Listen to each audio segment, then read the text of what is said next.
Ang aesthetic. Lakas maka Studio Ghibli. As in, it's even more beautiful at night. Grabe. Now I'm here, blinking in the starlight. Now I'm here, suddenly I see. Aesthetic shot lang ng ating in-order. Yogurt plus fruits. Yaka pa ni Jobs crazy. This is insanely beautiful. Whoa. I'm not exaggerating. This is giving Studio Ghibli and Tangled. Guys, kumusta kayong lahat? This is Dave, the Puripot Traveler. And nandito tayo ngayon sa Ho Chi Minh, Vietnam. So this is an Indochina trip. Indochina trip na 10 days. From Vietnam, nating starting point, pupunta tayong Cambodia and then Thailand. So for this specific video, may pupuntahan tayong cafe. Actually, nandito na. I think the most aesthetic cafe na nakita ko sa TikTok. Alright, nakita ko sa TikTok dito sa Ho Chi Minh. So, hindi ko dapat to ma-miss out. This is our last day. So, pinas ko yung friends ko na magpunta kami dito. Yan, Yen Thao Moc Cafe. Here's sa District 11 in Ho Chi Minh. And guys, very vibrant yung cafe culture dito sa Vietnam. So, isa ito sa mga dapat ninyong gawin kung kayo guys ay mag-Vietnam. Either Hanoi, Ho Chi Minh, at kung saan-saan pang port ng Vietnam. Bilang second largest producer naman sila ng kape. Tapos guys, kung kayo mag-travel abroad in the Philippines, you can book your activities and hotel via Klook and use my promo code DaveGinukluk para maka-discount kayo. Okay? Guys, very Studio Ghibli ang kanyang vibe. Ganda.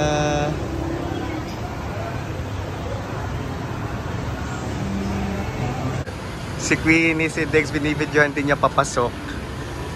Ang aesthetic. Lakas maka Studio Ghibli.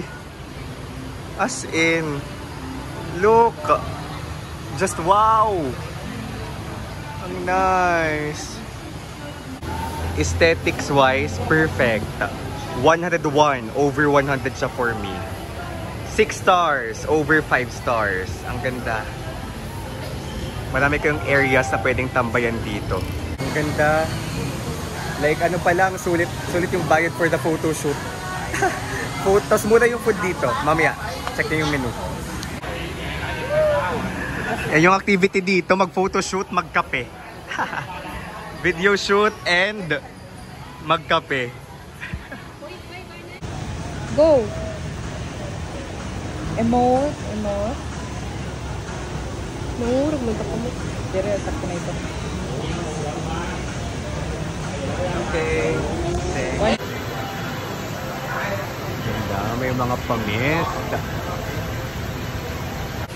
Alright, let's explore more.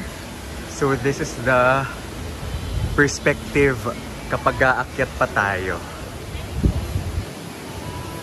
Pag ganito, may mga pa swing-like aesthetic. Yan o, ganda.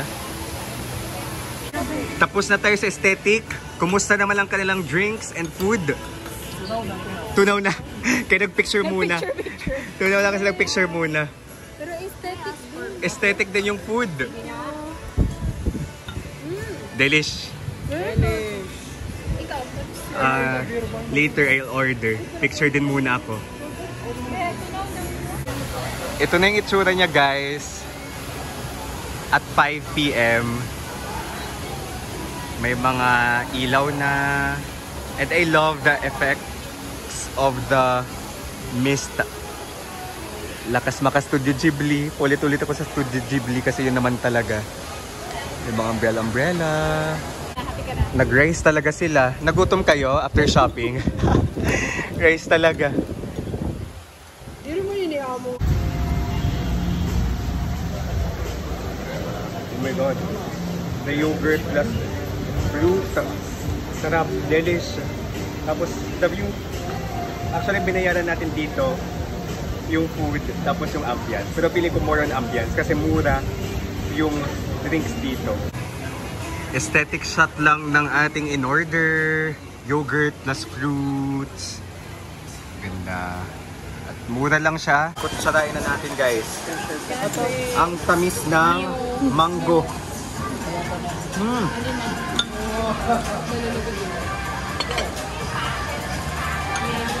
Delicious. If you're after sa aesthetic na background or parang for Instagram talaga naman, dito kayo sa for this cafe. Mien Tao Mok. Mien Tao Mok. Correct. In district talaga. For me din, ito din pinaka-aesthetic na napuntahan ko. Maluwag. Ikaw? For me, dito. May impact sa'yo. Parang Everything. everything combined. Aesthetic, the vibe. As you get nice pictures. Tapos apart from good food, good drink, great. Aesthetic view. The price. Also, the price parang sulit. Super mura. 78 lang ata. Okay. Super mura. Kasi parang all in one. Yeah. Not the best drink, I think, pero all in one. Okay, your food, akala mo? Sige. Yung food ko, akala ko, I ordered fried rice with salted Dried fish. Dried fish. salted fish. Salted fish. Salted Wait, pakidelete. With salted fish. Pero unfortunately, yung nag-arrive lang is ito lang ng fried rice, tapos yung salted fish, more on, di ko sure, parang flavoring lang ata siya, wala siyang actual fish. So, wag kayo mag-expect na may fish yan. So yun, nag-order kami ng appetizer para may ulam naman kami. Pero unfortunately, appetizer na rin. Yeah.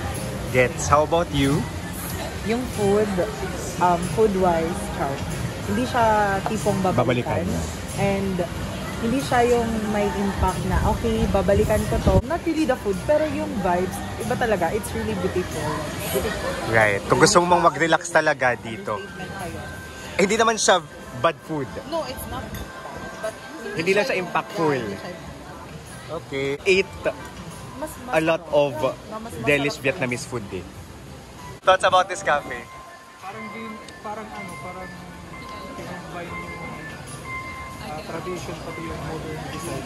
Ay wow, architect pala siya. Okay, architect siya, okay. Tradition, modern design. Sure, no? Yun lang. As an architect, yun ang input niya. How about you, Chin? As a manager, As a manager, the price, super mura. It's for the aesthetic. for the aesthetic talaga. Winner yung aesthetic. Kung merong 5 stars, this is 10 stars. Yeah, agree. Ibang level. Points it, Noy. Yung wall niya, yung spaces, lahat minaximize para kahit saan ka tumingin, aesthetic. Parang maluwag siya kahit wall lang siya. Parang merong space sa likod niya pero totally wall na talaga siya. Gets. I love our different inputs here. If you're looking for an aesthetic location, tapos gusto yung mag-relax after a long day, kasi kami galing kaming shopping. Na-relax kami dito. And for the, again, aesthetic, for your photos. Ganitong perspective naman at night.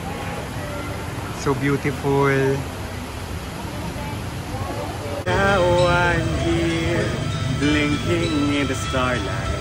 Now I'm here, suddenly I see. And at last I see the light. And it's like the fog has lifted.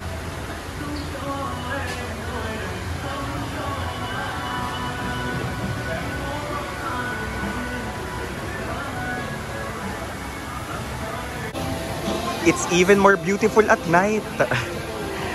Grabe. Super breathtaking. Ganda jobs, no? Mapapicture ka?